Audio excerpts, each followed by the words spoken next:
Assalamualaikum warahmatullahi wabarakatuh. Bismillahirrahmanirrahim. Alhamdulillahirabbil alamin. Allahumma shalli ala Muhammad wa ala ali Muhammad amma ba'du. Anak-anak sekalian yang dimuliakan Allah, kalau kita berbicara penanggalan, maka penanggalan Islam itu menggunakan tahun Hijriyah. Tahun Hijriyah ini sangat penting dalam penetapan hukum-hukum Islam. Misal saja ibadah puasa. Ini tidak bisa diukur dengan tahun yang lain, harus menggunakan tahun Hijriyah, yakni di bulan Ramadan. Begitu juga ibadah haji, ibadah kurban, dan banyak hukum Islam lainnya berkaitan erat dengan tahun atau penanggalan Hijriyah ini.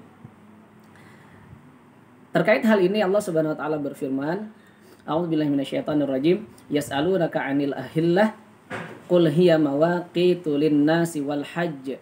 Kata Allah, orang-orang bertanya kepadamu tentang hilal. Wahai Muhammad, katakanlah hilal itu adalah tanda waktu untuk kepentingan manusia dan ibadah haji.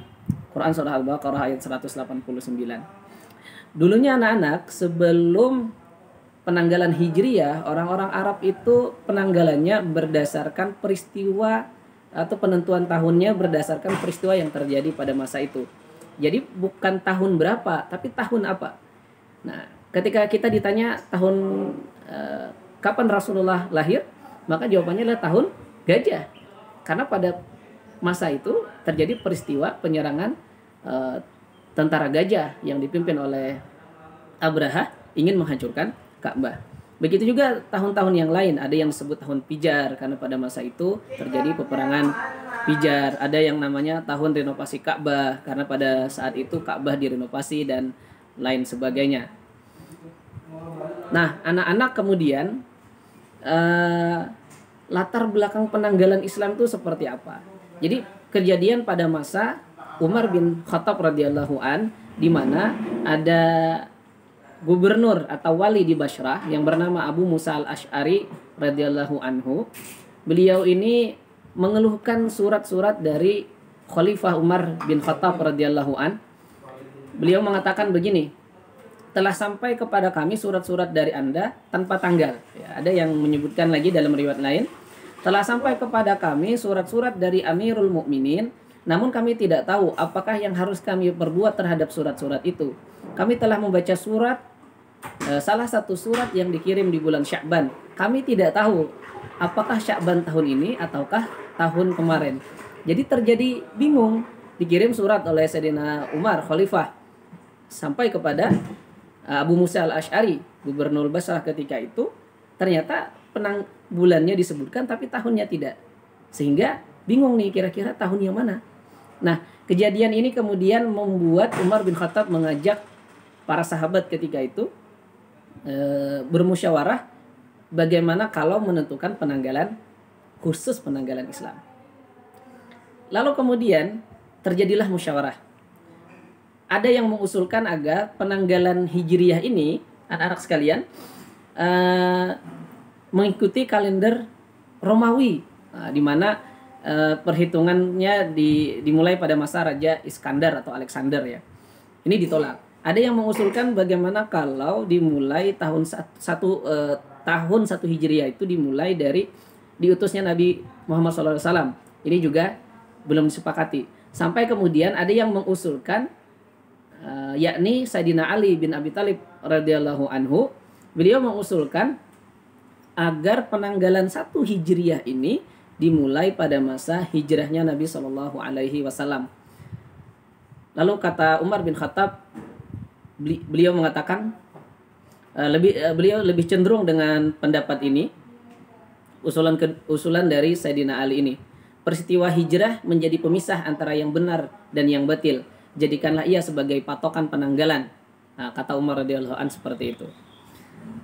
Nah, jadi peristiwa hijrah inilah anak-anak sekalian yang dijadikan tahun 1 Hijriyah. Sebenarnya bisa saja ada kemungkinan yang lain yang dijadikan penanggalan 1 Hijriyah ini. Yakni misalnya pertama kali Rasulullah dilahirkan, tahun di mana Rasulullah dilahirkan.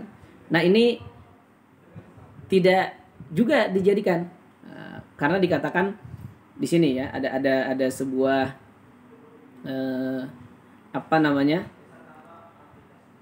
disebutkan oleh Ibnu Hajar rahimahullahu taala begini alasannya. Karena tahun kelahiran dan tahun diutusnya beliau menjadi nabi belum diketahui secara pasti. Jadi tahun kelahiran dan tahun wafatnya, tahun kelahiran dan tahun diutusnya nabi itu tidak pasti, sehingga tidak dijadikan sebagai tahun 1 Hijriah. Adapun tahun wafat beliau, para sahabat tidak memilihnya karena akan menyebabkan kesedihan manakala teringat tahun itu. Oleh karena itu ditetapkan peristiwa hijrah sebagai acuan tahun. Masya Allah. Jadi begitu ya teman-teman, kalau ada yang bertanya kenapa tidak pada saat tahun lahirnya Rasulullah dan tidak tahun diutusnya Rasulullah. Menurut pendapat Ibnu Hajar, karena dua ini itu tidak dapat dipastikan tahunnya. Dan kenapa tidak tahun kelahiran? Karena tahun kelahiran ini akan membuat kesedihan, sehingga dipilih tahun 1 Hijriah itu dimulai pada saat hijrahnya Rasul, di tahun hijrahnya Rasul dari Mekah ke Madinah atau Yatsrib kala itu. Nah, di samping juga keutamaan peristiwa hijrah itu sendiri, ya. Di mana peristiwa itu dikatakan tadi membedakan antara hak dan yang batil.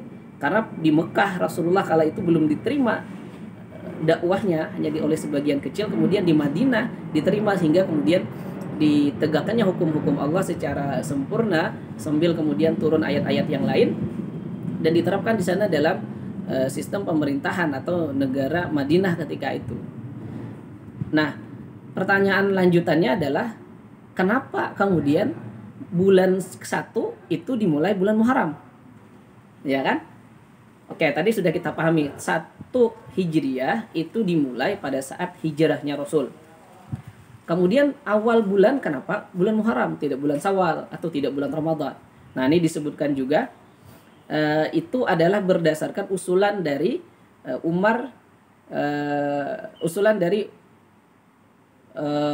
sahabat Umar bin Khattab dan Utsman bin Affan. Beliau mengusulkan bulan Muharram.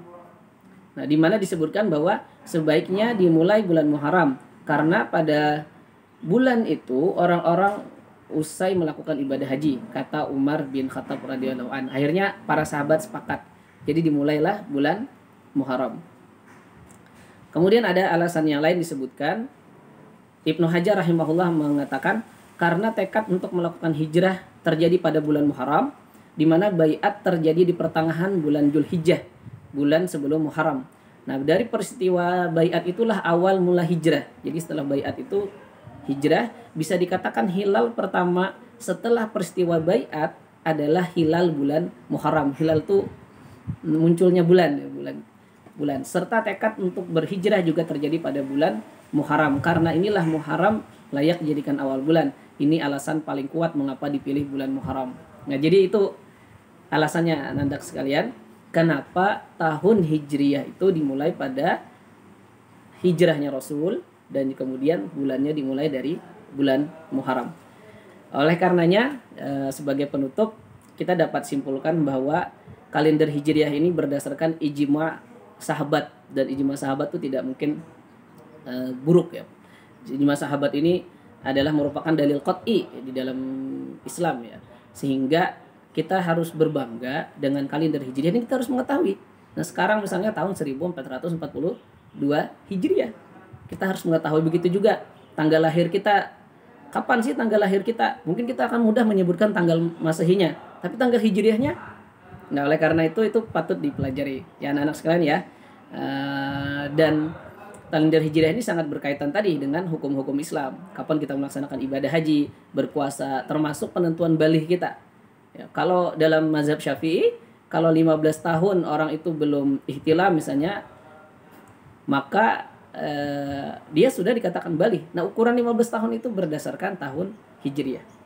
Demikian mungkin yang bisa saya sampaikan. Mudah-mudahan ada manfaatnya dan kita diberikan oleh Allah kekuatan, kemudahan untuk mempelajari peristiwa hijrahnya Rasul dan juga bangga terhadap kalender Hijriah kita. Hadanallahu wa iyyakum ajma'in. Subhanakallahumma wa bihamdika asyhadu an la ilaha illa anta astaghfiruka wa atubu ilaik. Assalamualaikum warahmatullahi wabarakatuh.